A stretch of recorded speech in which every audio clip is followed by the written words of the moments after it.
Hello नमस्ते सबैजनालाई हाम्रो च्यानल ब्याङ्किङ प्रिपरेसनमा आज हामीले यस भिडियोमा नेपाल राष्ट्र ब्याङ्क ऐन 2058 को भिडियो बनाएर लिएर आएका छौं र यो भिडियो सम्पूर्ण ब्याङ्किङ परीक्षाको लागि अत्यन्तै महत्त्वपूर्ण पनि रहेको छ। हामीले यस भिडियोमा सकेसम्म एक्जाम पोइन्ट अफ भ्यूबाट महत्त्वपूर्ण मानिएका दफा र उपदफाहरूलाई समावेश गर्ने प्रयास गरेका छौं र यदि तपाईहरुलाई यसको पीडीएफ फाइल चाहिएको छ भने पनि डिस्क्रिप्सन बक्समा राखिदिएका छौं, त्यसलाई हेर्दै र यसबाट पढ्दै पनि अन्डरलाइन गर्दै पढ्न सक्नुहुन्छ, सजिलो हुन्छ। र यदि तपाईहरु हाम्रो च्यानलमा पहिलो पटक आउनु भएको छ र नेपाल राष्ट्र ब्याङ्क एक्ट 2058 को अंग्रेजीमा भिडियो चाहिएको छ भने प्लेलिस्टमा गएर नेपाल राष्ट्र ब्याङ्क एक्ट 2058 सर्च गरेर पनि हेर्न सक्नुहुन्छ। ल त आजको भिडियो सुरु गरौँ। नेपाल राष्ट्र ब्याङ्क ऐन 2058 नेपाल राष्ट्र ब्याङ्क ऐन 2058 को लाल मोहर र प्रकाशन मिति 2058 10 महिना 17 गते, नेपाल राष्ट्र ब्याङ्क ऐन को पहिलो संशोधन 2063 7 महिना 23 गते र नेपाल राष्ट्र ब्याङ्क ऐन को दोस्रो संशोधन 2073 7 महिना 29 गते। राष्ट्र ब्याङ्क ऐन 2058 प्रारम्भिक 1 संक्षिप्त नाम र प्रारम्भ। मुद्रा भन्नाले सबै किसिमको currency note, postal order, postal note, money order, cheque, draft, travellers cheque, प्रतित पत्र, विनिमय पत्र, प्रतिज्ञा पत्र, क्रेडिट कार्ड सम्झनु पर्छ र सो शब्दले ब्याङ्कले आवश्यकता अनुसार सार्वजनिक सूचना प्रकाशन र प्रसारण गरी तोकिएको अन्य यस्तै प्रकारको मौद्रिक उपकरण समेतलाई जनाउँदछ। करेन्सी नोट भन्नाले नगदको रूपमा चलन चल्तीमा रहेको ब्याङ्क नोट सम्झनु पर्छ र सो शब्दले सिक्का समेतलाई जनाउँछ। त्यस्तै गरी विदेशी मुद्रा भन्नाले नेपाली मुद्रा बाहेक अन्य मुद्रा सम्झनु पर्छ र सो शब्दले अन्तर्राष्ट्रिय मुद्रा कोषबाट रकम झिक्ने विशेष अधिकार, special drawing rights, Asian currency unit, European currency unit तथा ब्याङ्कले आवश्यकता अनुसार सार्वजनिक सूचना प्रकाशन र प्रसारण गरी तोकिएको अन्य उपकरण समेतलाई जनाउँछ। परिवर्तीय विदेशी मुद्रा भन्नाले ब्याङ्कले आवश्यकता अनुसार सार्वजनिक सूचना प्रकाशन र प्रसारण गरी परिवर्त्य विदेशी मुद्रा भनी तोकिएको विदेशी मुद्रा सम्झनु पर्छ। त्यस्तै गरी विदेशी विनिमय भन्नाले विदेशी मुद्रामा भुक्तानी हुने वा प्राप्त हुने सबै किसिमको निक्षेप, कर्जा, मौजदात, विदेशी धितोपत्र र विदेशी मुद्रामा भुक्तानी हुने वा नहुन सक्ने अन्तर्राष्ट्रिय प्रचलनमा रहेको cheque, draft, travellers cheque, electronic fund transfer, credit card, प्रतित पत्र, विनिमय पत्र, प्रतिज्ञा पत्र सम्झनु पर्छ र सो शब्दले ब्याङ्कले आवश्यकता अनुसार सार्वजनिक सूचना प्रकाशन र प्रसारण गरी तोकिदिएको अन्य जुनसुकै मौद्रिक उपकरण समेतलाई जनाउँछ। यस्तै गरी विदेशी विनिमय कारोबार भन्नाले विदेशी विनिमय खरिद बिक्री गर्ने, ऋण लिने, दिने वा अन्य कुनै तरिकाले विदेशी विनिमय लिने, दिने कार्य सम्झनु पर्छ र सो शब्दले ब्याङ्कले विदेशी विनिमय सटही स्वीकृति दिने कार्य समेतलाई जनाउँदछ। त्यस्तै गरी प्रतित पत्र भन्नाले कुनै एक ब्याङ्कले अर्को ब्याङ्कको नाममा फलानाको यति रुपैयाँले खामेसम्मको चेक, ड्राफ्ट, हुन्डी वा विनिमय पत्र स्वीकार गर्नु भनी लेखेको पत्र सम्झनु पर्छ। धितोपत्र भन्नाले कुनै संगठित संस्थाले जारी गरेको share, stock, bond, debenture stock वा प्रचलित कानून बमोजिम कुनै संगठित संस्थाले जारी गरेको एकाङ्क बचत कार्यक्रम वा समूहगत बचत कार्यक्रम सम्बन्धी प्रमाणपत्र वा हस्तान्तरण योग्य निक्षेप प्रमाणपत्र सम्झनु पर्छ र सो शब्दले नेपाल सरकारले नेपाल राजपत्रमा सूचना प्रकाशन गरी तोकिदिएको धितोपत्र वा धितोपत्रको धरौटी सम्बन्धी भरपाई, धितोपत्र सम्बन्धी हक र अधिकार समेतलाई जनाउँछ। यस्तै गरी विनिमय भन्नाले विनिमय अधिकार पत्र पाउने कुनै व्यक्तिलाई धारक बन्न सक्ने गरी सो पत्र हस्तान्तरण गर्ने काम सम्झनु पर्दछ। विनिमय अधिकार पत्र भन्नाले प्रतिज्ञा पत्र, विनिमय पत्र वा चेक सम्झनु पर्छ। विनिमय पत्र भन्नाले फलाना मितिमा वा यति अवधिपछि वा मागेको बखत सो पत्रमा लेखिएको कुनै खास व्यक्तिलाई वा निजले अर्याएको व्यक्तिलाई वा सो पत्र लिई आउने व्यक्तिलाई बिना शर्त यति रकम दिनु भनी कुनै एक व्यक्तिले अर्को व्यक्तिलाई निर्देशन गरी दस्तखत गरिदिएको लिखित सम्झनु पर्दछ। यस्तै गरी प्रतिज्ञा पत्र भन्नाले फलाना मितिमा वा मागेको बखत सो पत्रमा लेखिएको कुनै खास व्यक्तिलाई वा निजले अर्याएको व्यक्तिलाई वा सो पत्र लिआउने व्यक्तिलाई बिना शर्त यति रकम दिन्छु भनी कबुल गरी दस्तखत गरी दिएको लिखित सम्झनु पर्छ। चेक भन्नाले माग्ना साथ भुक्तानी दिनु भनी कुनै ब्याङ्क उप खिचिएको विनिमय पत्र सम्झनु पर्छ। कर्जा भन्नाले रकम लगानी गर्ने प्रत्यक्ष वा अप्रत्यक्ष प्रतिबद्धता र त्यसको बदलामा उक्त लगानी गरेको रकम असुली गर्ने अधिकार तथा त्यस्ता कर्जाको ब्याज वा अन्य दस्तुरको चुक्ता, कर्जा वा लगानीको धितोमा दिएको पुनर्कर्जा, कर्जाको पुनर्संरचना र नवीकरण, कर्जा चुक्ताको लागि जारी गरेको जमानी तथा त्यस्तो चुक्ताको लागि गरिएको अन्य वचनबद्धता सम्झनु पर्छ र सो शब्दले कुनै पनि किसिमको ऋण समेतलाई जनाउँछ। यस्तै गरी परिच्छेद 2 मा रहेको छ नेपाल राष्ट्र ब्याङ्कको स्थापना, उद्देश्य तथा काम, कर्तव्य र अधिकार। ब्याङ्कको स्थापना, केन्द्रीय ब्याङ्कको कार्य गर्न नेपाल राष्ट्र ब्याङ्क नामको एउटा केन्द्रीय ब्याङ्क स्थापना हुनेछ। नेपाल राष्ट्र ब्याङ्क ऐन 2012 अन्तर्गत स्थापना भएको नेपाल राष्ट्र ब्याङ्क यसै ऐन अन्तर्गत स्थापना भएको मानिनेछ। ब्याङ्क अविच्छिन्न उत्तराधिकारवाला एक स्वशासित र सङ्गठित संस्था हुनेछ। ब्याङ्कको काम कारबाहीको निमित्त आफ्नो एउटा छुट्टै छाप हुनेछ। ब्याङ्कले यस ऐनको अधीनमा रही चल अचल सम्पत्ति प्राप्त गर्न, उपभोग गर्न, राख्न, बेचबिखन गर्न र यस्तै अन्य किसिमको व्यवस्था गर्न सक्नेछ। ब्याङ्कले आफ्नो नामबाट नालिस उजुर गर्न र ब्याङ्क उपर पनि सोही नामबाट नालिस उजुर लाग्न सक्नेछ। ब्याङ्कको केन्द्रीय कार्यालय काठमाडौँमा रहनेछ र ब्याङ्कले आवश्यकता अनुसार नेपालभित्र वा बाहिर जुनसुकै ठाउँमा शाखा, उपशाखा तथा अन्य कार्यालयहरू खोल्न र एजेन्ट वा प्रतिनिधि नियुक्त गर्न सक्नेछ। यस्तै गरी ब्याङ्कको उद्देश्य, नेपाल राष्ट्र ब्याङ्कका उद्देश्यहरू देखाए बमोजिम हुनेछ।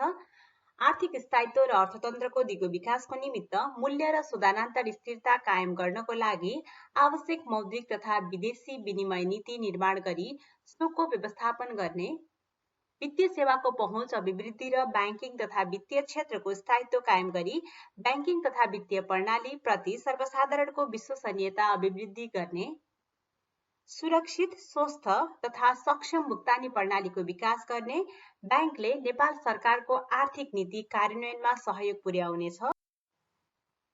यस्तै गरी परिच्छेद 2 मा रहेको छ नम्बर 5 मा ब्याङ्कको काम, कर्तव्य र अधिकार। नेपाल राष्ट्र ब्याङ्कको काम, कर्तव्य र अधिकार यो धेरै सोधिने प्रश्न पनि हो ब्याङ्कको एक्जामिनेसनमा, सो यसलाई धेरै ध्यान दिएर हेर्नु होला। पहिलो रहेको छ ब्याङ्क नोट तथा सिक्का निष्कासन गर्ने, दोस्रो मूल्य स्थिरता कायम गर्न आवश्यक मौद्रिक नीति तर्जुमा गर्ने र सो नीति कार्यान्वयन गर्ने गराउने, विदेशी विनिमय नीति निर्माण गर्ने तथा सो नीति कार्यान्वयन गर्ने गराउने, विनिमय दर पद्धति निर्धारण गर्ने, विदेशी विनिमय सञ्चिति कोष व्यवस्थापन र सञ्चालन गर्ने, वाणिज्य ब्याङ्क तथा वित्तीय संस्थालाई ब्याङ्किङ तथा वित्तीय कारोबार गर्न इजाजत पत्र जारी गर्ने, त्यस्तो कारोबारको सम्बन्धमा आवश्यक नियमन, निरीक्षण, सुपरिवेक्षण तथा अनुगमन गर्ने, नेपाल सरकारको ब्याङ्कर, सल्लाहकार तथा वित्तीय एजेन्टको रूपमा कार्य गर्ने, वाणिज्य ब्याङ्क तथा वित्तीय संस्थाको ब्याङ्क तथा अन्तिम ऋणदाताको रूपमा कार्य गर्ने, भुक्तानी फर्स्यौट और क्लियरिङ तथा हिसाब मिलान, सेटलमेन्ट पद्धतिको स्थापना तथा प्रवर्तन गरी सो कार्यलाई नियमित गर्ने र तरलता व्यवस्थापनको निमित्त आवश्यक उपकरणको माध्यमद्वारा खुल्ला बजार कारोबार सञ्चालन गर्ने। यस ऐन बमोजिम ब्याङ्कको उद्देश्य हासिल गर्नको निमित्त ब्याङ्कले गर्नुपर्ने अन्य आवश्यक कार्यहरू कार्यान्वयन गर्ने गराउने। यी सम्पूर्ण मुद्दाहरूलाई हामीले ब्याङ्कको, नेपाल राष्ट्र ब्याङ्कको काम, कर्तव्य र अधिकारका रूपमा हेर्यौं र यो पोइन्ट्स अत्यन्तै महत्त्वपूर्ण पनि रहेको छ एक्जाम पोइन्ट अफ भ्यूले। सो यो सम्पूर्ण पोइन्टहरूलाई नोट पनि गर्न सक्नुहुन्छ। यस्तै गरी नेपाल राष्ट्र ब्याङ्कले गर्न नहुने कामहरू, यो पनि एक्जाम पोइन्ट अफ भ्यूले अत्यन्तै महत्त्वपूर्ण रहेको छ। यस ऐनमा व्यवस्था गरिएकोमा बाहेक ब्याङ्कले देखाएको काम गर्ने छैन। कुनै कर्जा प्रदान गर्ने, कुनै पनि किसिमको निक्षेप राख्ने वा कुनै किसिमको आर्थिक उपहार दिने, कुनै वाणिज्य ब्याङ्क, वित्तीय संस्था, सार्वजनिक संस्थान वा कम्पनीको सेयर खरिद गर्ने वा अन्य कुनै पनि किसिमले कुनै वित्तीय, व्यापारिक, कृषि, औद्योगिक वा अन्य संस्थामा स्वामित्व सम्बन्धी अधिकार प्राप्त गर्ने, कुनै किसिमको व्यापार गर्ने वा खरिद गरेर भाडामा लिएर वा कुनै तरिकाबाट चल अचल सम्पत्तिमाथि अधिकार प्राप्त गर्ने तर आफ्नो कारोबार र व्यवस्था सञ्चालन गर्न वा आफ्नो उद्देश्य पूरा गर्न आवश्यक पर्ने सम्पत्ति भने ब्याङ्कले प्राप्त गर्न सक्नेछ। उपदफा 1 मा जुनसुकै कुरा लेखिएको भए तापनि ब्याङ्कले देखाएका काम गर्न सक्नेछ। ब्याङ्कको आफ्नो काम कारबाही वा दायित्व पूरा गर्न सहयोग हुने काम कारबाही गर्ने संस्थालाई सो संस्थाको कुल पुँजीको 10% ननाग्ने गरी ऋण प्रदान गर्ने वा त्यस्ता संस्थाको सेयरमा स्वामित्व प्राप्त गर्ने र ब्याङ्कले आफ्ना कर्मचारीलाई कर्जा प्रदान गर्ने। यस्तै गरी नेपाल राष्ट्र ब्याङ्कलाई छुट र सुविधा प्रचलित कानूनमा जुनसुकै कुरा लेखिएको भए तापनि ब्याङ्कलाई देखाएको छुट र सुविधा प्राप्त हुनेछ। ब्याङ्कको आम्दानी, पुँजी कारोबार, घर जग्गा, जायज यथा तथा सम्पत्तिमा सबै किसिमको कर, शुल्क तथा महसुल आदिमा छुट, ब्याङ्कले दिने कर्जा वा पुनर्कर्जाको लिखित रजिस्ट्रेसन गर्न परेमा रजिस्ट्रेसन दस्तुर नलाग्ने, ब्याङ्कसँग सम्बन्धित कुनै पनि लिखितमा आय टिकट टाँस्नु नपर्ने, ब्याङ्कको नोट, सिक्का, सुन, चाँदी वा तथा टकमरी गर्नको निमित्त प्रयोग हुने कागज, धातु, रसायन तथा अन्य वस्तुहरूको निकासी र पैठारीमा कुनै किसिमको कर, शुल्क, दस्तुर, महसुल नलाग्ने। खाता सञ्चालन, ब्याङ्कले नेपाल सरकार र अन्य सरकारी निकाय, वाणिज्य ब्याङ्क तथा वित्तीय संस्था, सार्वजनिक संस्थान, विदेशी नियोग, विदेशी केन्द्रीय ब्याङ्क, विदेशी ब्याङ्क तथा अन्तर्राष्ट्रिय सङ्घ संस्थाको लागि खाता खोली सञ्चालन गर्न सक्नेछ तर ब्याङ्कले कुनै व्यक्ति, उद्योग वा राजनैतिक संस्थाको लागि खाता सञ्चालन गर्ने छैन। यस्तै गरी सञ्चालक समितिको गठन, नेपाल राष्ट्र ब्याङ्कमा 7 जना सदस्य भएको एउटा सञ्चालक समिति हुनेछ जसमा रहेका छन् गभर्नर, अध्यक्ष, सचिव, 2 जना डेपुटी गभर्नर, आर्थिक, मौद्रिक, ब्याङ्किङ, वित्तीय तथा वाणिज्य कानूनको क्षेत्रका लब्ध प्रतिष्ठित व्यक्तिहरू मध्येबाट नेपाल सरकारले नियुक्त गरेका 3 जना सञ्चालक सदस्यका रूपमा रहनेछन्। यसरी 3 जना सञ्चालक, 2 जना डेपुटी गभर्नर, सचिव र 1 जना गभर्नर गरी जम्मा 7 जना सदस्य भएको एउटा सञ्चालक समिति रहने व्यवस्था रहेको छ नेपाल राष्ट्र ब्याङ्कमा र यो पोइन्ट पनि अत्यन्तै महत्त्वपूर्ण रहेको छ। प्राय प्रश्न फर्स्ट पेपरमा यो प्रश्नहरू सोध्ने गर्छ, त्यसैले यसलाई पनि ध्यान दिएर पढ्न सक्नुहुन्छ। यस्तै गरी परिच्छेद 3 समितिको गठन तथा काम, कर्तव्य र अधिकार, गभर्नरको नियुक्ति, नेपाल सरकार मन्त्री परिषदले उपदफा 2 बमोजिम गठन भएको सिफारिस समितिको सिफारिसको आधारमा गभर्नरको नियुक्त गर्नेछ। नेपाल सरकार मन्त्री परिषदले गभर्नरको नियुक्ति गर्न देहाय बमोजिम सिफारिस समितिको गठन गर्नेछ। अर्थमन्त्री, अध्यक्ष, पूर्व गभर्नरहरू मध्येबाट 1 जना सदस्य, आर्थिक, मौद्रिक, ब्याङ्किङ, वित्तीय तथा वाणिज्य कानूनको क्षेत्रका लब्ध प्रतिष्ठित व्यक्तिहरू मध्येबाट नेपाल सरकारले तोकेको 1 जना व्यक्ति सदस्यको रूपमा।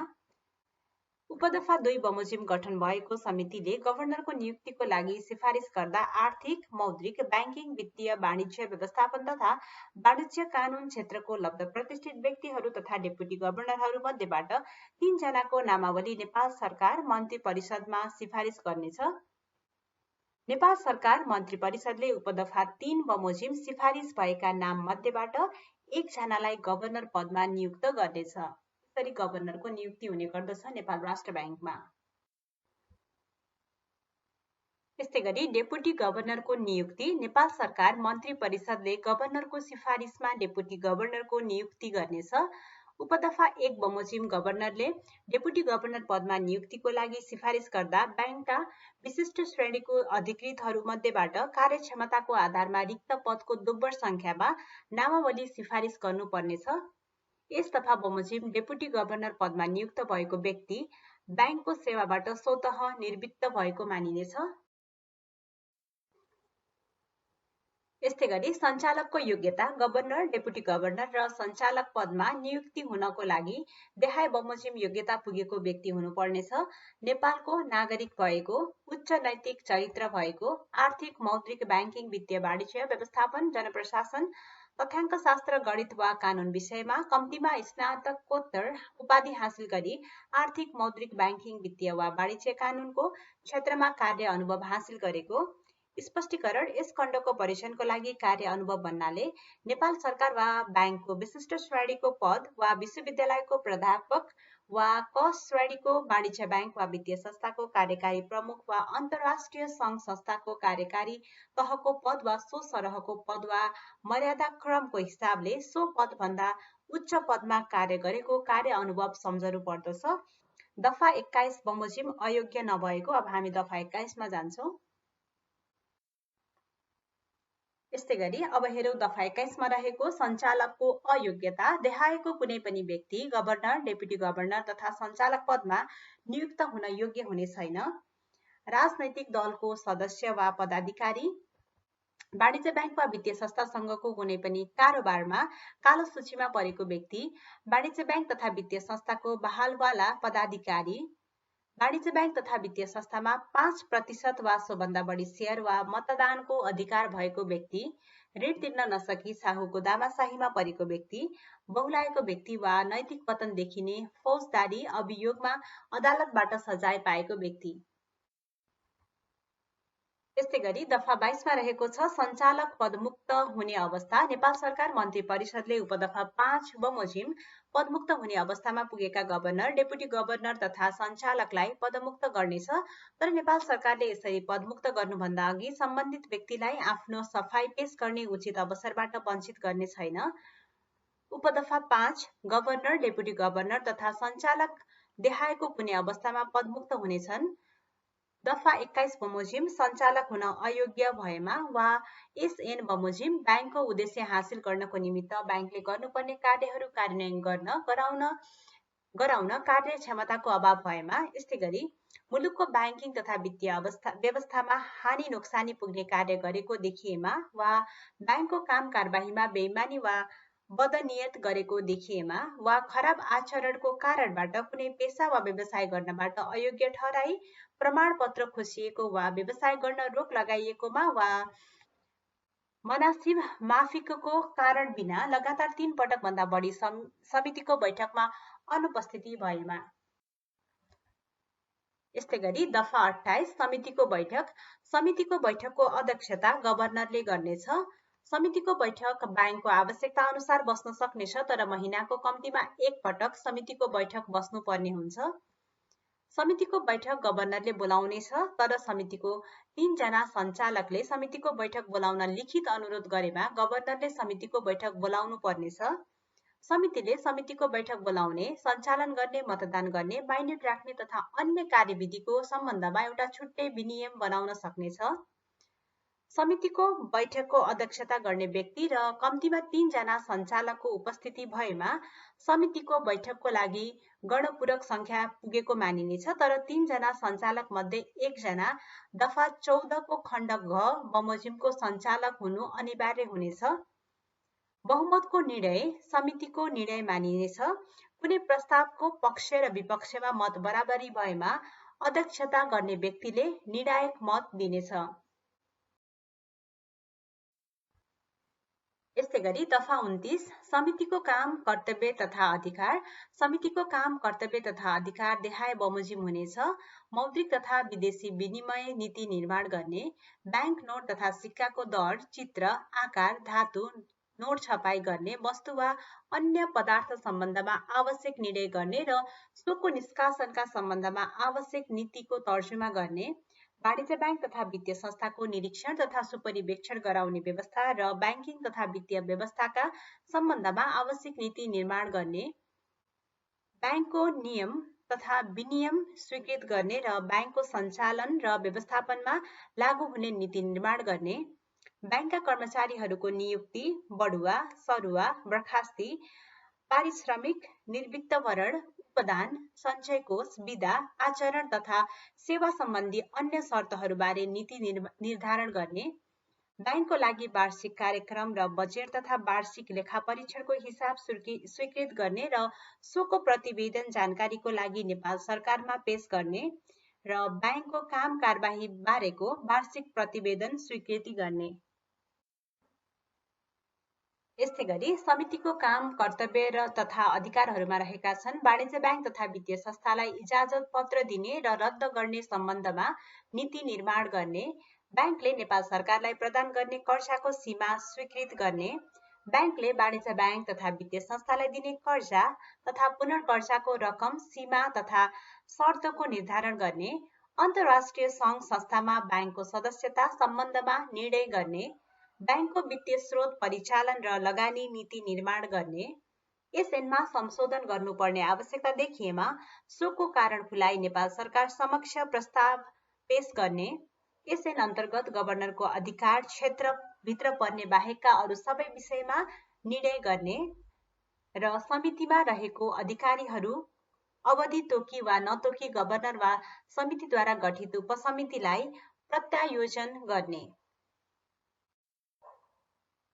यस्तै गरी दफा 30 मा रहेको छ गभर्नरको काम, कर्तव्य र अधिकार। गभर्नरको काम, कर्तव्य र अधिकार देहाय बमोजिम हुनेछ। समितिले गरेका निर्णयहरू कार्यान्वयन गर्ने, ब्याङ्कको सञ्चालन तथा व्यवस्थापन गर्ने, ब्याङ्कले गर्नुपर्ने कार्यहरू व्यवस्थित गर्ने, अन्तर्राष्ट्रिय सङ्घ संस्थामा ब्याङ्कको तर्फबाट प्रतिनिधित्व गर्ने गराउने, मौद्रिक तथा विदेशी विनिमय सम्बन्धी नीति कार्यान्वयन गर्ने गराउने, वाणिज्य ब्याङ्क तथा वित्तीय संस्थामा रहेको निक्षेप तथा कर्जाको ब्याज दर सम्बन्धमा आवश्यक नीति निर्धारण गर्ने, वाणिज्य ब्याङ्क तथा वित्तीय संस्थाले कर्जा वा निक्षेपमा लिने वा दिने ब्याज दर सम्बन्धमा आवश्यक नीति निर्धारण गर्ने, वाणिज्य ब्याङ्क तथा वित्तीय संस्थाले कायम गर्नुपर्ने तरलता सम्बन्धी नीति निर्माण गर्ने, वाणिज्य ब्याङ्क तथा वित्तीय संस्थाहरूले राख्नुपर्ने अनिवार्य मोस्तादको आधार, रकम, तरिका, शर्त, समयावधि तथा सोको प्रयोगका बारे आवश्यक व्यवस्था गर्ने।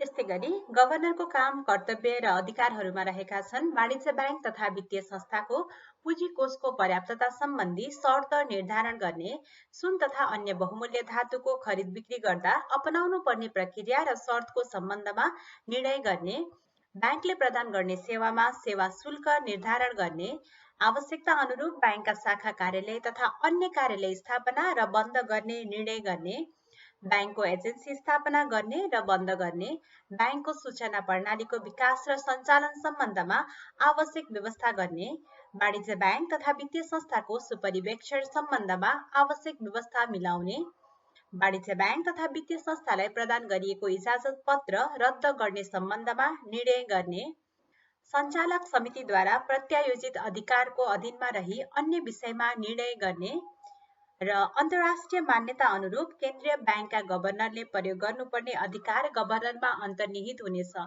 यो सम्पूर्ण बुदाहरूलाई हामीले गभर्नरको काम, कर्तव्य र अधिकारका रूपमा हेर्यौं र यो बुदाहरू पनि एक्जामको पोइन्ट अफ भ्यूबाट अत्यन्तै महत्त्वपूर्ण रहेको छ, त्यसैले यसलाई पनि अत्यन्तै ध्यान दिएर नोट गर्न सक्नुहुन्छ। यस्तै गरी दफा 33 मा रहेको छ व्यवस्थापन समिति। ब्याङ्कले गर्नुपर्ने कामहरू सुचारू रूपले सञ्चालन गर्न समितिको मातहतमा रहने गरी गभर्नरको अध्यक्षतामा एउटा व्यवस्थापन समितिको गठन हुनेछ।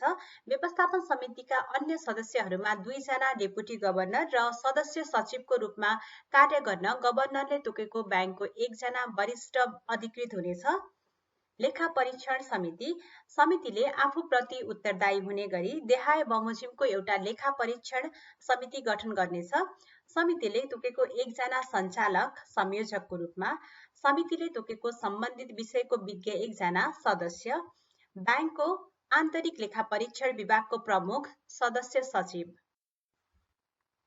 यस्तै गरी दफा 35 मा रहेको छ लेखा परीक्षण समितिको काम, कर्तव्य र अधिकार। लेखा परीक्षण समितिको काम, कर्तव्य र अधिकार देहाय बमोजिम हुनेछ।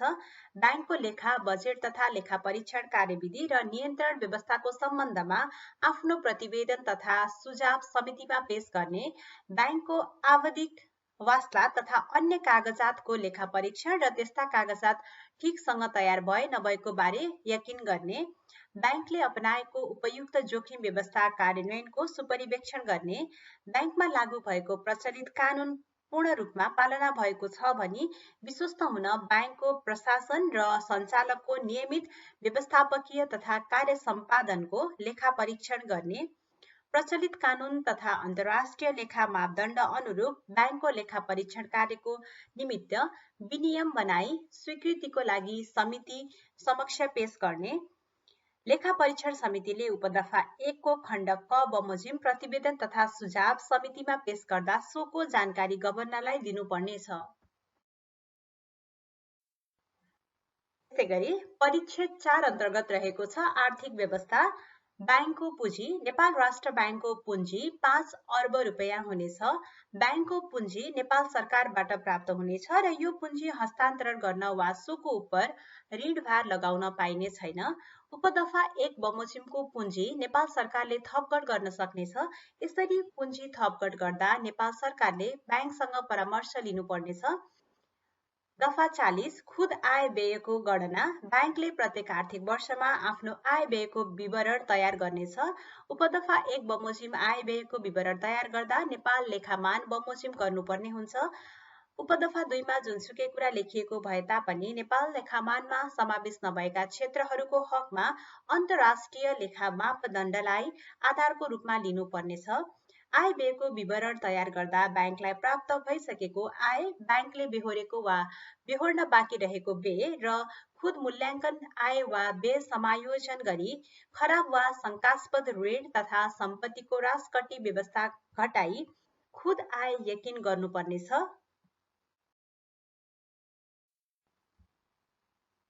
यस्तै गरी दफा 41 मा रहेको छ खुद आयको बाँडफाँड। कुनै आर्थिक वर्षमा बैंकले खुद आय आर्जन गरेमा त्यस्तो आयको बाँडफाँड तथा प्रयोग देहाय बमोजिम गर्नुपर्नेछ। खुद आयबाट पुनर्मूल्याङ्कन नाफा बराबरको रकमलाई पुनर्मूल्याङ्कन जगडा कोषमा छुट्याइ राख्नुपर्नेछ। खण्ड क बमोजिमको रकम छुट्याएपछि कायम हुन आउने वितरण योग्य खुद आयको 5% रकम मौद्रिक दायित्व कोषमा, 10% मा नघट्ने गरी समितिले तोकेको रकम साधारण जगेडा कोषमा, 5% रकम वित्तीय स्थायित्व कोषमा तथा समितिले तोके बमोजिमको रकम खुद सञ्चित बचत कोषमा राख्नुपर्नेछ।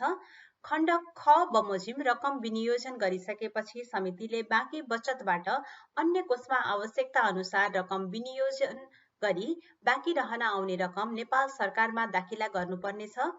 साधारण जगेडा कोषमा रकम छुट्याउँदा बैंकको वार्षिक बजेटमा उल्लेख भएको पुँजीगत खर्च समेतलाई खाम्ने गरी थप रकम विनियोजन गर्नुपर्नेछ। साधारण जगेडा कोष र सञ्चित बचत कोषको रकम बैंकको पुँजी वृद्धि गर्नका लागि समेत प्रयोग गर्न सकिनेछ। उपदफा 1 र 2 बमोजिम कोषमा जाने रकम बाहेक अन्य रकमका सम्बन्धमा नियममा व्यवस्था भए बमोजिम हुनेछ। यस्तै गरी परिच्छेद 5 मा रहेको छ मौद्रिक कार्य र खुल्ला बजार सञ्चालन। 44 दफा 44 मौद्रिक नीति। दफा 45 खुल्ला बजार कारोबार सञ्चालन। बैंकले सम्झौता गरी नेपाल सरकारको तर्फबाट जारी गरेको ऋण पत्र वा बैंकले जारी गरेको वा तोकेको ऋण पत्र तत्काल खरिद वा बिक्री गर्ने वा पछि खरिद वा बिक्री गर्ने गरी खुल्ला बजार कारोबार सञ्चालन गर्नेछ।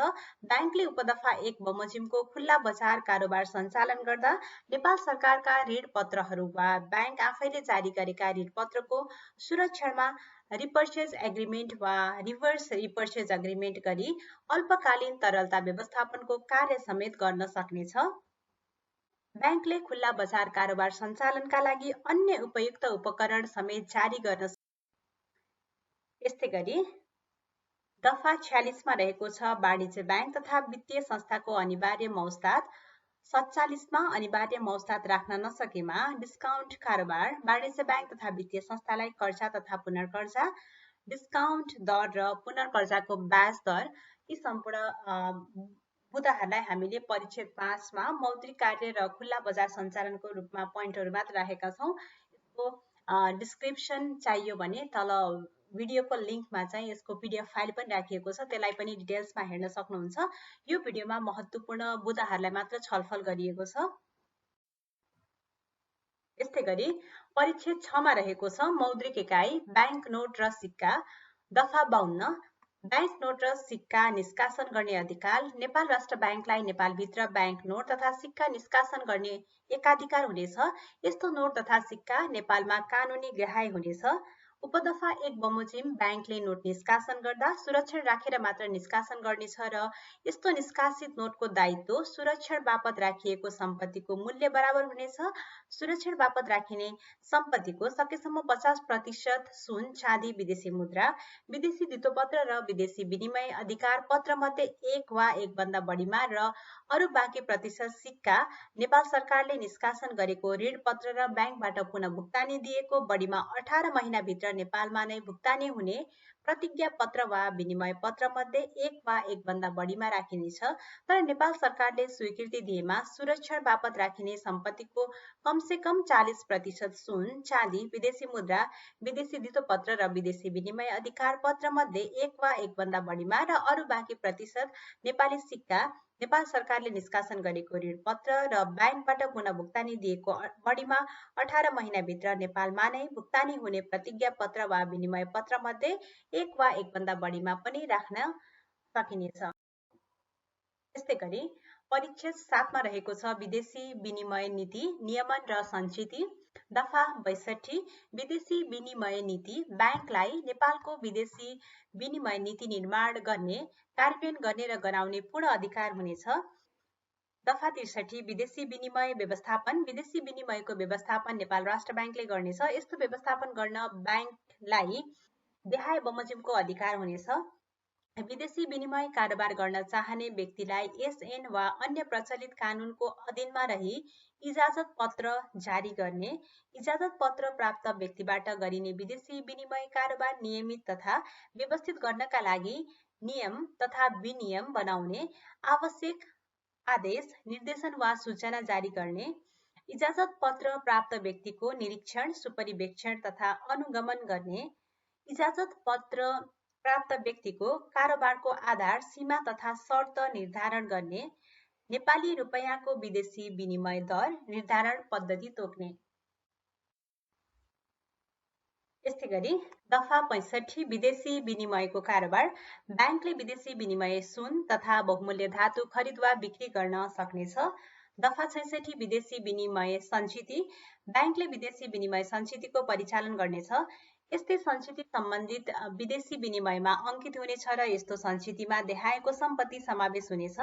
ब्याङ्कले जिम्मा लिएको वा ब्याङ्कको खातामा रहेको सुन तथा बहुमूल्य धातु, ब्याङ्कले जिम्मा लिएको वा ब्याङ्कको खातामा जम्मा रहेको विदेशी मुद्रा, ब्याङ्कको नाममा विदेशी केन्द्रीय ब्याङ्क वा अन्य विदेशी ब्याङ्क खातामा रहेको विदेशी मुद्रा, ब्याङ्कको नाममा अन्तर्राष्ट्रिय मुद्राकोषमा जम्मा रहेको स्पेसियल ड्रइङ राइट्स, ब्याङ्कको जिम्मामा रहेको विदेशी विनिमयमा भुक्तानी हुने गरी कुनै ऋणी वा दायित्वकर्ताले जारी गरेको विनिमय पत्र, प्रतिज्ञा पत्र, बचत ऋण पत्र, बोन्ड तथा अन्य ऋण सुरक्षण र तत्काल वा पुनर्खरिद गर्ने गरी विदेशी ब्याङ्क वा अन्तर्राष्ट्रिय वित्तीय संस्थासँग वा ती संस्था जमानी बसेको र भविष्यमा खरिद गर्ने गरी ब्याङ्क तथा अर्को पक्षबीच विदेशी विनिमयमा भुक्तानी हुने गरी भएको सम्झौता।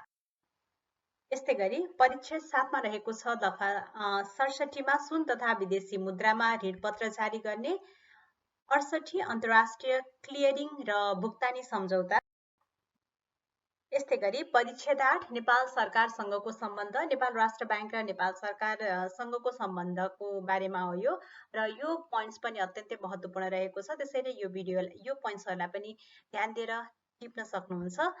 ब्याङ्कर, सल्लाहकार र वित्तीय एजेन्ट। बाह्य ऋण सम्बन्धी परामर्श तथा जानकारी दिने कार्य गर्दछ नेपाल राष्ट्र ब्याङ्कले सरकारलाई।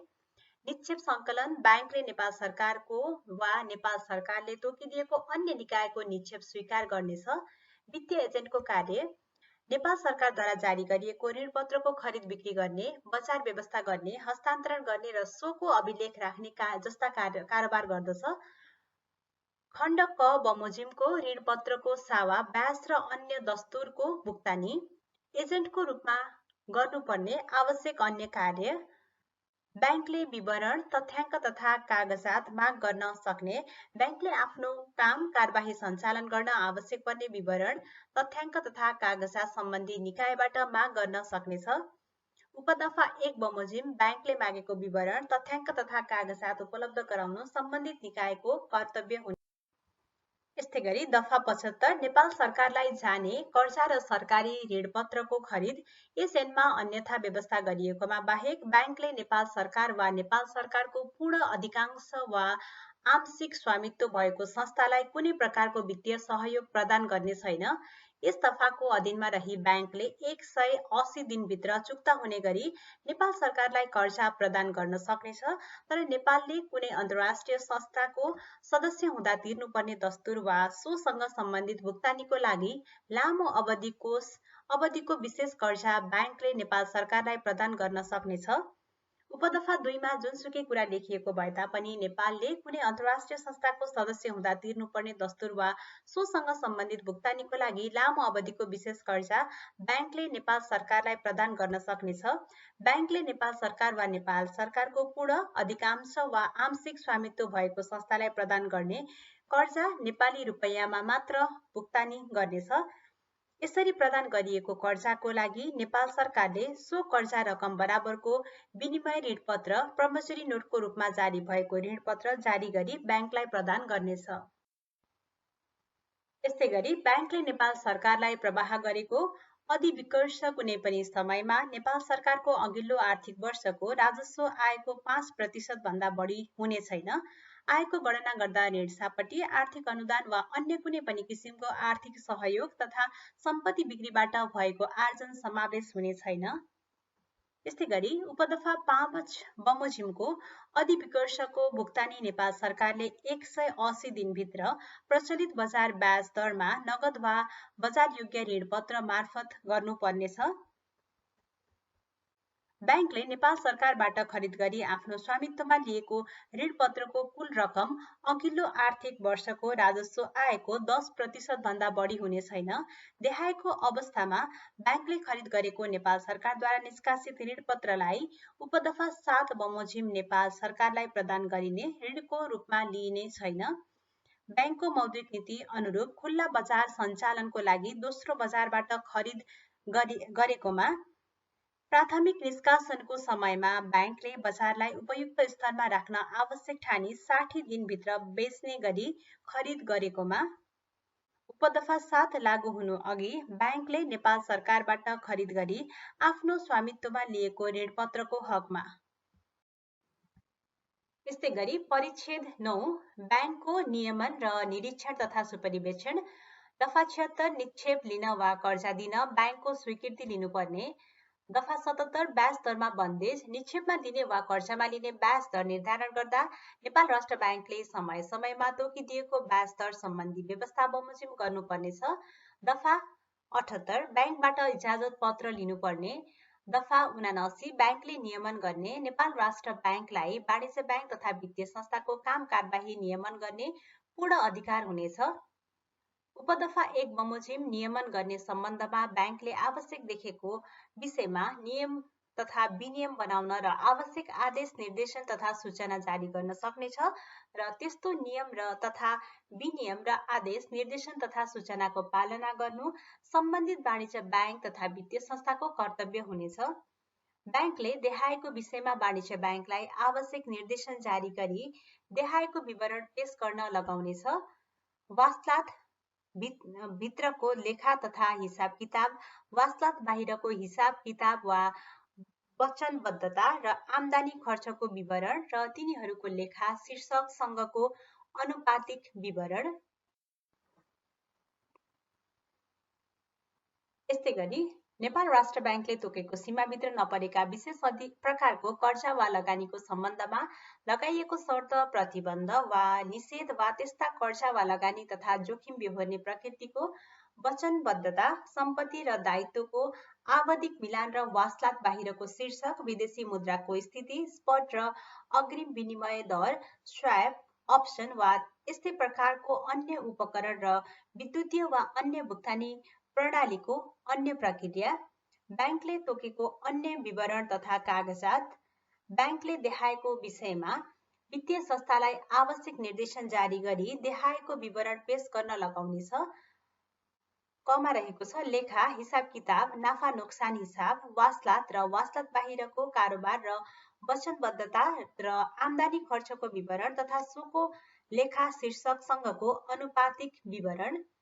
विशेष प्रकारको कर्जा वा लगानीका सम्बन्धमा लगाइएको शर्त, प्रतिबन्ध वा निषेध वा ब्याङ्कले तोकेको सीमा भन्दा बढीको कर्जा वा लगानी, जोखिमपूर्ण वचनबद्धता, विदेशी मुद्राको स्थिति, भुक्तानी र भुक्तानी प्रणालीको विद्युतीय वा अन्य प्रक्रिया।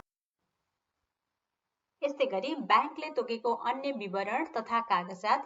4 क ब्याङ्कले सम्पत्ति शुद्धिकरण तथा आतंकवादी क्रियाकलापमा वित्तीय लगानी निवारण गर्ने प्रयोजनको लागि वाणिज्य ब्याङ्क तथा वित्तीय संस्थालाई ग्राहक पहिचान र ग्राहकको जोखिम वर्गीकरण तथा व्यवस्थापन गर्ने, रकम स्थानान्तरण, निक्षेप लगायतका सीमा वा शंकास्पद कारोबारको विवरण, प्रचलित सम्पत्ति शुद्धिकरण निवारण सम्बन्धी कानून बमोजिम स्थापित वित्तीय जानकारी इकाइमा उपलब्ध गराउने सम्बन्धमा आवश्यक निर्देशन दिन सक्नेछ। ब्याङ्कलाई वाणिज्य ब्याङ्क तथा वित्तीय संस्थाको सम्बन्धमा देहाय बमोजिमको अधिकार हुनेछ।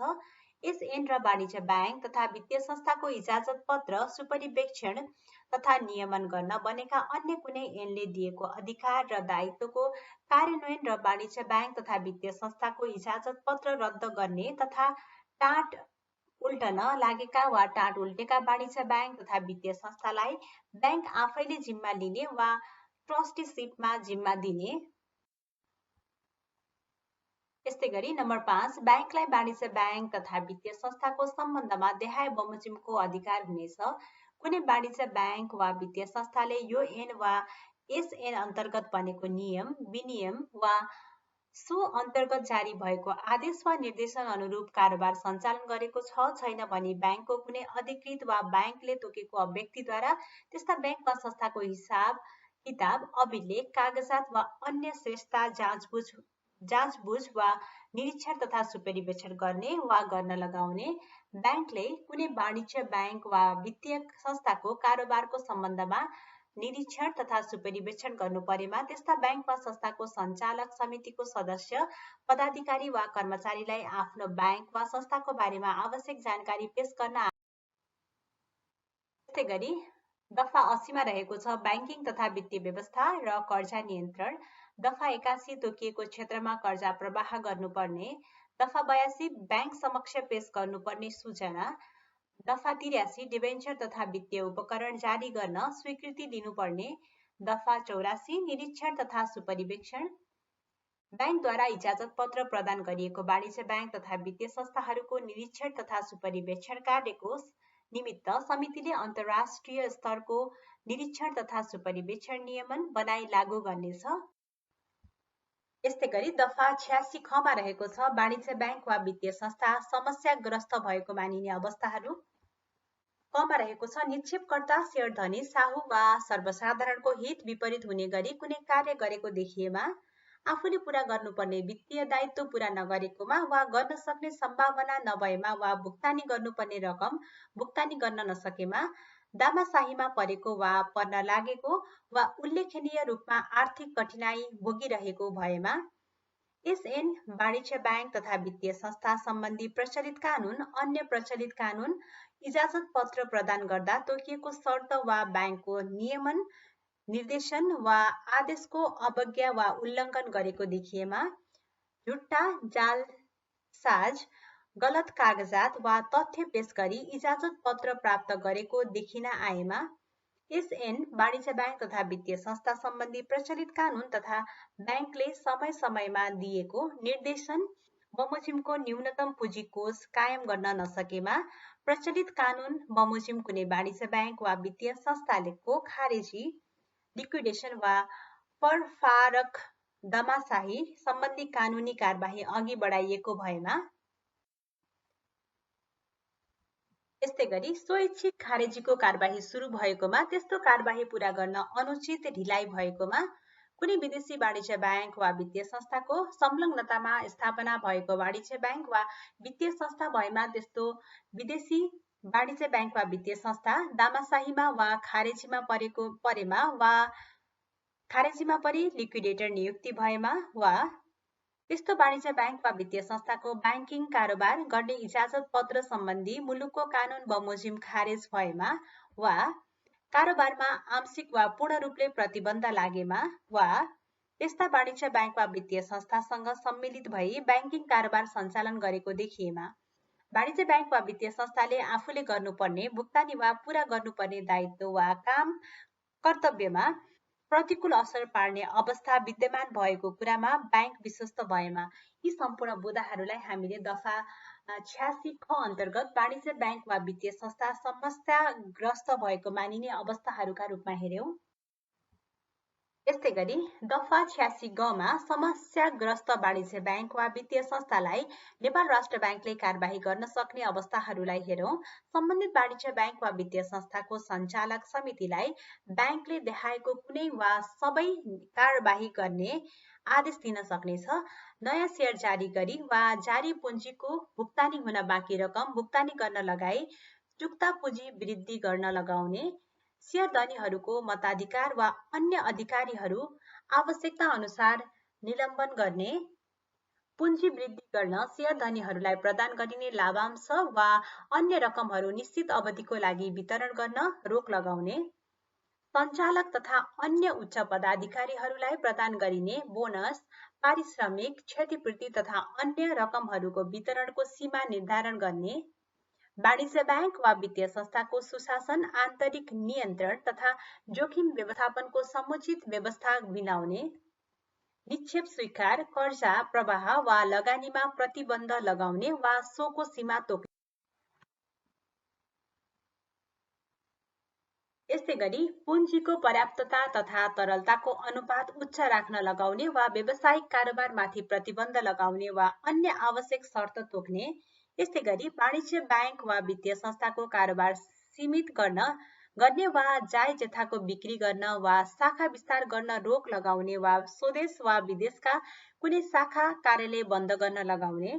यस्तै गरी गुणात्मक रूपले शंकास्पद देखिएको सम्पत्ति र यथार्थ मूल्य अभिलेख नभएका धितो वा अन्य सम्पत्तिहरूको जोखिम कम गर्न आवश्यक व्यवस्था मिलाउने।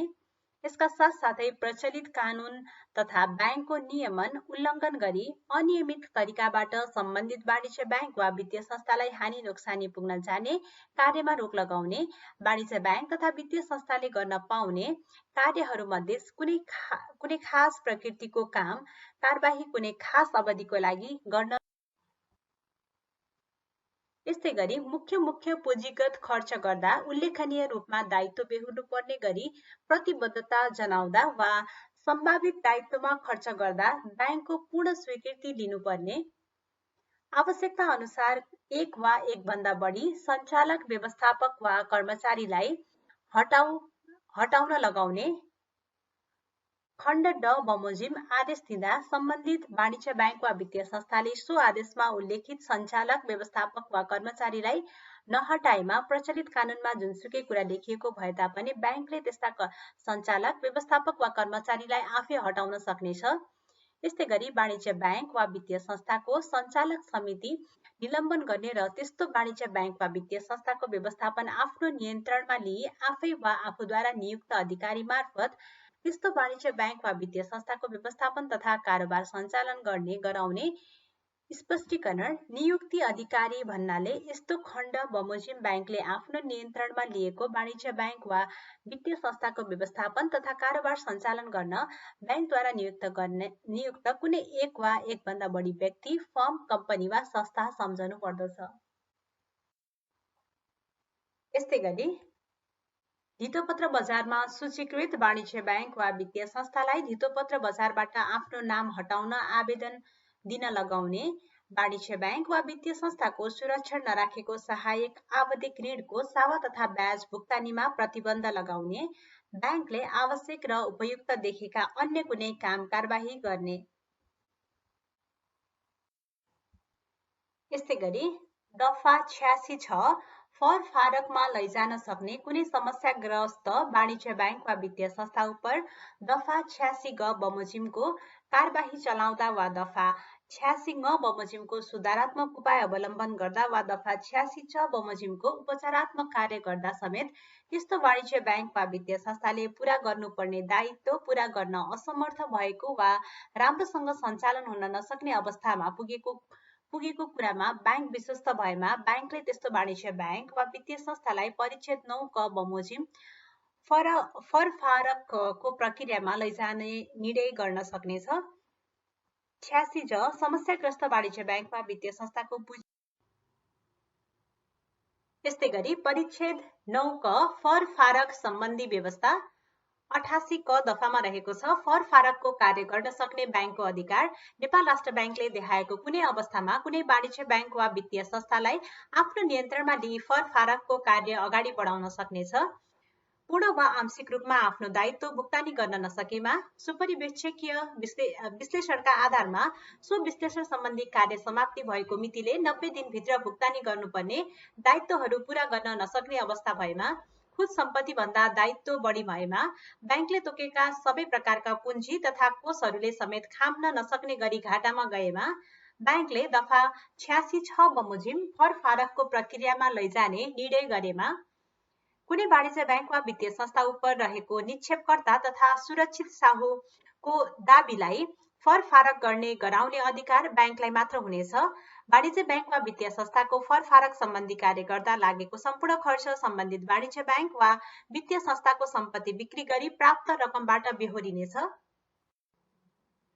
यस्तै गरी दफा 88 ख विशेष प्रशासन समूहको गठन सम्बन्धी व्यवस्था।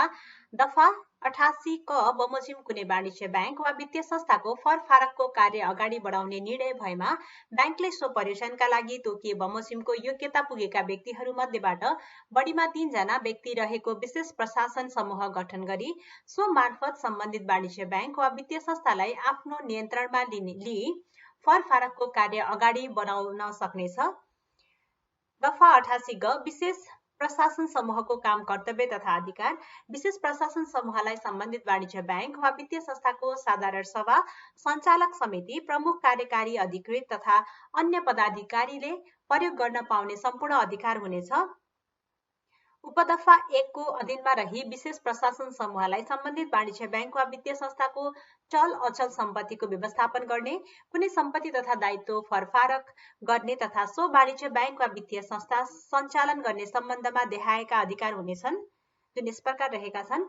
वाणिज्य ब्याङ्क वा वित्तीय संस्थाको बिक्री हुन बाँकी पुरै वा आंशिक शेयर नयाँ व्यक्तिलाई बिक्री गर्ने, कुनै कारोबार सञ्चालन गर्न एवं प्रणालीगत दृष्टिकोणले नियमित रूपमा सञ्चालन गर्न सकिने खास कार्य गर्न अन्य कुनै संस्थालाई जिम्मा दिने वा त्यस्तो कार्य सञ्चालन गर्नको लागि केही समयको लागि छुट्टै पुल, संस्था, ब्रिज, इन्स्टिट्युसन वा इकाइ स्थापना गर्ने।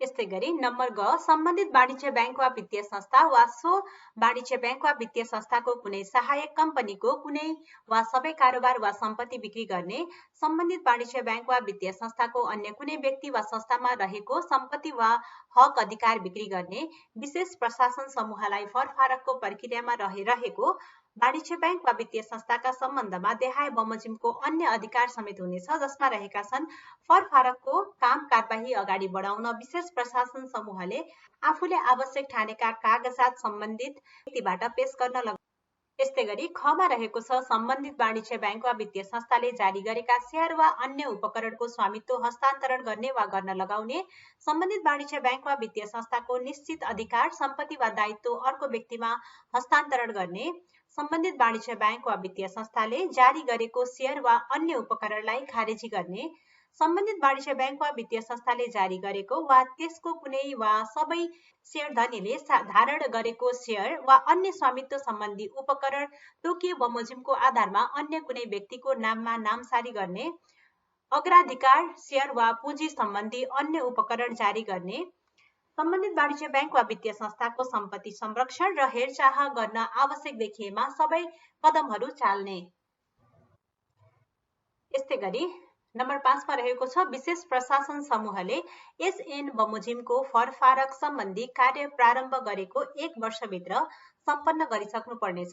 6 विशेष प्रशासन समूहले सम्बन्धित वाणिज्य ब्याङ्क वा वित्तीय संस्थाको तर्फबाट देखाएका कुनै वा सबै कार्यहरू समेत गर्न सक्नेछन्, जसमा रहेका छन् निक्षेप सङ्कलन गर्ने तथा कुनै पनि कर्जा प्रदान गर्ने बाहेक वाणिज्य ब्याङ्क वा वित्तीय संस्थाले गरिरहेका अन्य काम कारबाहीलाई निरन्तरता प्रदान गर्न, वाणिज्य ब्याङ्क वा वित्तीय संस्थाले गरी आएका कुनै काम कारबाही स्थगित वा बन्द गर्न, वाणिज्य ब्याङ्क वा वित्तीय संस्थाको सम्पत्ति धितो राखी वा नराखी कर्जा लिन, वाणिज्य ब्याङ्क वा वित्तीय संस्थाको दायित्वको भुक्तानी रोक्न वा सोका लागि सीमा निर्धारण गर्न, वाणिज्य ब्याङ्क वा वित्तीय संस्थाको लागि आवश्यक पदाधिकारी, कर्मचारी वा व्यावसायिक सल्लाहकारलाई नियुक्त गर्न वा बर्खास्त गर्न, यस्तै गरी कर्मस्थ पोइन्ट रहेको छ नम्बर 6 मा वाणिज्य बैंक वा वित्तीय संस्थाको नामबाट कुनै कानुनी प्रतिरक्षा गर्न फरफारकसँग सम्बन्धित अन्य आवश्यक कार्य गर्न वा गराउन। नम्बर 7 विशेष प्रशासन समूहलाई सम्बन्धित वाणिज्य बैंक तथा वा वित्तीय संस्था तथा सोका सहायक कम्पनीको कार्यालय, बही खाता, अभिलेख, सम्पत्ति तथा सूचना प्रविधि प्रणालीमाथि पहुँच राख्ने तथा नियन्त्रण गर्ने पूर्ण अधिकार हुनेछ। यस्तै गरी दफा 88 घ फरफारकको अवधिभर अधिकार स्वतः निलम्बन हुने। फरफारकको प्रक्रियामा रहेका वाणिज्य बैंक वा वित्तीय संस्थाका सञ्चालक, प्रमुख कार्यकारी अधिकृत र अन्य पदाधिकारीको अधिकार फरफारकको अवधिभर स्वतः निलम्बन हुनेछ। दफा 88 छ भुक्तानीको प्राथमिकता क्रम। फरफारकको प्रक्रियामा रहेको वाणिज्य बैंक वा वित्तीय संस्थाको सम्पत्ति बिक्रीबाट प्राप्त रकम निक्षेपकर्ता, साहू र विशेष प्रशासन समूहले मूल्याङ्कन गरी भुक्तानी गर्नुपर्ने देखिएका अन्य व्यक्तिहरूलाई भुक्तानी गर्ने तथा रकम छुट्याउने कार्य देहाय बमोजिमको प्राथमिकताका आधारमा गर्नुपर्नेछ। कमा रहेको छ एसएनको व्यवस्थाको कार्यान्वयनका लागि बैंक तथा विशेष प्रशासन समूहले गरेका खर्च, कर्मचारीको पारिश्रमिक र सुविधा बापतको खर्च, सो सम्बन्धमा काममा लगाइएका पेशागत व्यवसायको शुल्क तथा अन्य सम्बन्ध खर्च लगायत फरफारकको प्रक्रियामा रहेको आवश्यक खर्च, निक्षेपकर्ताको कुल स्वीकृत दाबी रकमको सीमामा नबढ्ने गरी प्रचलित कानुन बमोजिम भएका निक्षेप बीमा सुरक्षणसम्मको रकम वा त्यस्तो निक्षेप र रकम कानुन बमोजिम स्थापना भएको निक्षेप बीमा सुरक्षण गर्ने संस्थाले निक्षेपकर्तालाई भुक्तानी गरेको भए सो बराबरको रकम। यस्तै गरी दफा 88 झ को घ पोइन्टमा रहेको छ कानुन बमोजिम सुरक्षित साहूको रूपमा मान्यता प्राप्त व्यक्तिहरूको स्वीकृति दाबी। दफा 88 अड खारेजीको लागि निवेदन दिन सक्ने। फरफारकको प्रक्रिया समाप्त भएमा वा अन्य कुनै कारणले सो प्रक्रिया सम्पन्न नहुँदै सो सम्बन्धमा विशेष प्रशासन समूहले दिएको सुझाव वा अन्य आधारमा समेत त्यस्तो वाणिज्य बैंक वा वित्तीय संस्था राम्रोसँग सञ्चालन हुन नसक्ने भन्ने कुरामा बैंक विश्वस्त भएमा त्यस्तो वाणिज्य बैंक वा वित्तीय संस्थालाई खारेज गर्नका लागि अदालत समक्ष निवेदन दिन सक्नेछ। यस्तै गरी नेपाल राष्ट्र बैंक ऐन परिच्छेद 10 जसमा रहेको छ वासलात लेखा परीक्षण तथा प्रतिवेदन। दफा 89 आर्थिक वर्ष बैंकको आर्थिक वर्ष नेपाल सरकारको आर्थिक वर्ष सरह हुनेछ। दफा 90 लेखा प्रणाली बैंकले नेपाल लेखामान अनुसारको लेखा प्रणाली अनुरूप कारोबार र वित्तीय अवस्था स्पष्ट देखिने गरी आफ्नो आय व्ययको विवरण दुरुस्त राख्नुपर्नेछ। उपदफा 1 मा जुनसुकै कुरा लेखिएको भए तापनि नेपाल लेखामानमा समावेश नभएका क्षेत्रहरूमा अन्तर्राष्ट्रिय लेखा मापदण्डलाई आधारको रूपमा लिनुपर्नेछ। यस्तै गरी दफा 91 वार्षिक प्रतिवेदन बैंकले वासलात लेखा परीक्षण तथा प्रतिवेदनको आय व्यय र सोसँग सम्बन्धित विवरण समेत खुलाई प्रत्येक आर्थिक वर्षको लागि वार्षिक प्रतिवेदन तयार गर्नुपर्नेछ। यस्तै गरी दफा 92 लेखा परीक्षण बैंकको लेखा परीक्षण महालेखा परीक्षकले गर्नेछ। समितिले चाहेमा बैंकको आन्तरिक लेखा परीक्षण बाह्य लेखा परीक्षकबाट पनि गराउन सक्नेछ। त्यस्तो लेखा परीक्षण गराउँदा अन्तर्राष्ट्रिय प्रचलन अनुसारको लेखा प्रणाली अनुरूप गराइनेछ। यस्तै गरी दफा 93 मा रहेको छ नेपाल सरकारमा प्रतिवेदन पेश गर्ने। बैंकले प्रत्येक आर्थिक वर्ष समाप्त भएको मितिले 4 महिनाभित्र देखाएका प्रतिवेदनहरू नेपाल सरकार समक्ष पेश गर्नुपर्नेछ। पहिलो रहेको छ लेखा परीक्षण प्रतिवेदन, आफ्नो काम कारबाही बारेको प्रतिवेदन, आर्थिक तथा वित्तीय अवस्था बारेको प्रतिवेदन। 2 मा रहेको छ बैंकले प्रत्येक महिना समाप्त भएको 15 दिनभित्र आफ्नो मासिक वासलात तयार गरी प्रकाशन गर्नेछ। यस्तै गरी दफा 94 मौद्रिक नीति सम्बन्धी प्रतिवेदन बैंकले प्रत्येक वर्ष मौद्रिक नीति सम्बन्धी प्रतिवेदन सार्वजनिक जानकारीको लागि प्रकाशन गर्नेछ। यसरी प्रकाशन गरिने प्रतिवेदनमा देखाएको कुराहरू समावेश हुनुपर्नेछ जसमा रहेका छन् क बैंकले अघिल्लो वर्ष अवलम्बन तथा लागू गरेको मौद्रिक नीतिको सीमावलोकन र मूल्याङ्कन, ख बैंकले आगामी वर्ष अवलम्बन तथा लागू गर्ने मौद्रिक नीतिको औचित्य र सोको विवेचना। यस्तै गरी नेपाल राष्ट्र बैंक ऐन परिच्छेद 11 मा रहेको छ कसुर, दण्ड, सजाय र कारबाही। दफा 95 यस ऐन बमोजिम कसुर गरेको मानिने, कसैले यो ऐन वा यस ऐन अन्तर्गत बनेको नियम वा विनियम वा सो अन्तर्गत जारी गरिएको आदेश वा निर्देशन विपरीत हुने गरी निक्षेप लिएमा वा कर्जा दिएमा वा डिबेन्चर वा अन्य वित्तीय उपकरण जारी गरेमा वा ब्याङ्कले निर्धारण गरेको नीति विपरीत ब्याज लिनु वा दिनु गरेमा वा जाली वा खोटो वा नक्कली वा प्रतिलिपि मुद्रा जारी गरेमा वा त्यस्तो मुद्रा वितरण वा लेनदेनमा संलग्न भएमा विदेशी विनिमय कारोबार गरेमा वा त्यस्ता कार्यमा संलग्न भएमा वा प्रचलित कानून बमोजिम ब्याङ्कबाट इजाजत पत्र लिनु पर्नेमा सो नलिई त्यस्तो कारोबार गरेमा वा परिच्छेद 9 क बमोजिम फरफारकका प्रक्रियामा बाधा पुर्याएमा एसएन बमोजिम कसुर गरेको मानिनेछ। यस्तै गरी उपदफा 1 मा लेखिएदेखि बाहेक कसैले यो एन वा एसएन अन्तर्गत बनेको नियम वा विनियम वा सो अन्तर्गत जारी गरिएको आदेश वा निर्देशन पालना नगरेमा समेत निजले एसएन बमोजिम कसुर गरेको मानिनेछ। यस्तै गरी दफा 96 दण्ड सजाय दफा 95 को उपदफा 1 वा 2 बमोजिमको कसुर गर्ने व्यक्तिलाई उक्त कसुरसँग सम्बन्धित बिको जफत गरी बिकोको 3 गुणासम्म जरिवाना वा 3 वर्षसम्म कैद वा दुवै सजाय हुनेछ। दफा 95 को उपदफा 1 वा 2 बमोजिम सजाय गर्दा बिगो कायम गर्न नसकिने अवस्था भएमा कसुरको मात्रा हेरी बढीमा 10 लाख रुपैयाँसम्म जरिवाना वा 3 वर्षसम्म कैद वा दुवै सजाय हुनेछ। यस्तै गरी दफा 95 बमोजिमको कसुर कुनै फर्म कम्पनी वा संस्थाले गरेकोमा त्यस्तो सजाय सो फर्म कम्पनी वा संस्थाको मुख्य पदाधिकारीलाई हुनेछ र दफा 95 बमोजिमको कसुर गर्ने उद्योग गर्ने वा त्यस्तो कसुर गर्न मद्दत पुर्याउने व्यक्ति फर्म कम्पनी वा संस्था वा त्यस्तो फर्म कम्पनी वा संस्थाको पदाधिकारीलाई मुख्य कसुरदारलाई हुने सजायको आधा सजाय हुनेछ। यस्तै गरी दफा 79 ब्याङ्कको नियमन उल्लङ्घन गरेमा हुने जरिवाना वाणिज्य ब्याङ्क वा वित्तीय संस्थाले गरेमा त्यस्तो उल्लङ्घनसँग सम्बन्धित रकमको हदसम्मको जरिवाना ब्याङ्कले त्यस्तो वाणिज्य ब्याङ्क वा वित्तीय संस्थालाई गर्न सक्नेछ। नियमनको उल्लङ्घन वाणिज्य ब्याङ्क वा वित्तीय संस्थाका सञ्चालक पदाधिकारी वा कर्मचारीबाट भएकोमा त्यस्तो जरिवाना सम्बन्धित सञ्चालक पदाधिकारी वा कर्मचारीलाई हुनेछ। यस्तै गरी परिच्छेद 11 कसुर दण्ड सजाय र कारबाहीको दफा 100 मा रहेको छ ब्याङ्कको नियमन उल्लङ्घन गरेमा हुने सजाय यो एन वा एसएन अन्तर्गत बनेको नियम वा विनियम वा सो अन्तर्गत ब्याङ्कले जारी गरेको आदेश वा निर्देशनको उल्लङ्घन ब्याङ्कबाट इजाजत पत्र प्राप्त कुनै वाणिज्य ब्याङ्क वा वित्तीय संस्थाले गरेमा त्यस्तो वाणिज्य ब्याङ्क वा वित्तीय संस्थालाई ब्याङ्कले देखाए बमोजिमको 1 वा 1 भन्दा बढी सजाय गर्न सक्नेछ। सचेत गराउने वा लिखित चेतावनी दिने सुधारात्मक कदम चाल्नको लागि सञ्चालक समितिलाई कबुलियतनामा गराउने बारम्बार हुने उल्लङ्घन अन्त्य गर्न त्यसबाट अलग रहन र सुधारात्मक कदम चाल्नको लागि लिखित आदेश जारी गर्ने ब्याङ्कले दिने सेवा निलम्बन वा अन्त्य गर्ने वाणिज्य ब्याङ्क वा वित्तीय संस्थाको आफ्नो शेयर होल्डरलाई दिने लाभांशको वितरणमा प्रतिबन्ध लगाउने वाणिज्य ब्याङ्क वा वित्तीय संस्थाले स्वीकार गर्न सक्ने निक्षेप वा दिन सक्ने कर्जामा प्रतिबन्ध लगाउने। यस्तै गरी वाणिज्य ब्याङ्क वा वित्तीय संस्थाको कारोबारमा आंशिक वा पूर्ण प्रतिबन्ध लगाउने।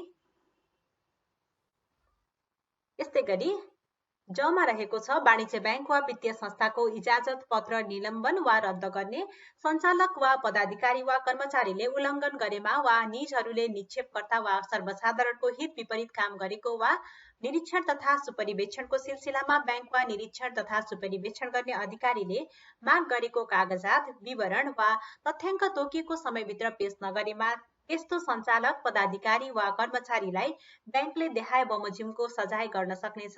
पहिलो रहेको छ सचेत गराउने वा नसिहत दिने निलम्बनमा राख्ने 5 लाख रुपैयाँसम्म नगद जरिवाना गर्ने तलब भत्ता लगायतको सम्पूर्ण सुविधाहरू दिन बन्द गराउन सम्बन्धित वाणिज्य ब्याङ्क वा वित्तीय संस्थाको सञ्चालक समितिलाई आदेश दिने र सञ्चालकलाई सञ्चालक पदबाट हटाउन वा पदाधिकारी वा कर्मचारीलाई सेवाबाट अवकाश दिन लगाउन सम्बन्धित वाणिज्य ब्याङ्क वा वित्तीय संस्थाको सञ्चालक समितिलाई आदेश दिने। हवस् त आजको भिडियोमा यति नै र परिच्छेद 12 मा विविध रहेको छ नेपाल राष्ट्र ब्याङ्क ऐन अन्तर्गत र आजको भिडियोमा यति नै। भिडियो हेरिदिनु भएकोमा धेरै धेरै धन्यवाद। यदि भिडियो मन परेको छ भने भिडियोलाई लाइक पनि गर्न सक्नुहुन्छ र आज हामीले यस भिडियोमा नेपाल राष्ट्र ब्याङ्क एन 2058 का सारांशका रूपमा केही महत्त्वपूर्ण बुदाहरू दफाहरूलाई हामीले प्रस्तुत गर्यौं र यदि तपाईहरुलाई यसको डिटेल चाहिएको छ भने तल डिस्क्रिप्सन बक्समा PDF फाइल पनि राखिएको छ र त्यसलाई पनि हेर्दै र यो भिडियो हेर्दै त्यसलाई पनि हेर्दै म्याच गर्दै पढ्न सक्नुहुन्छ। हवस् त, धन्यवाद।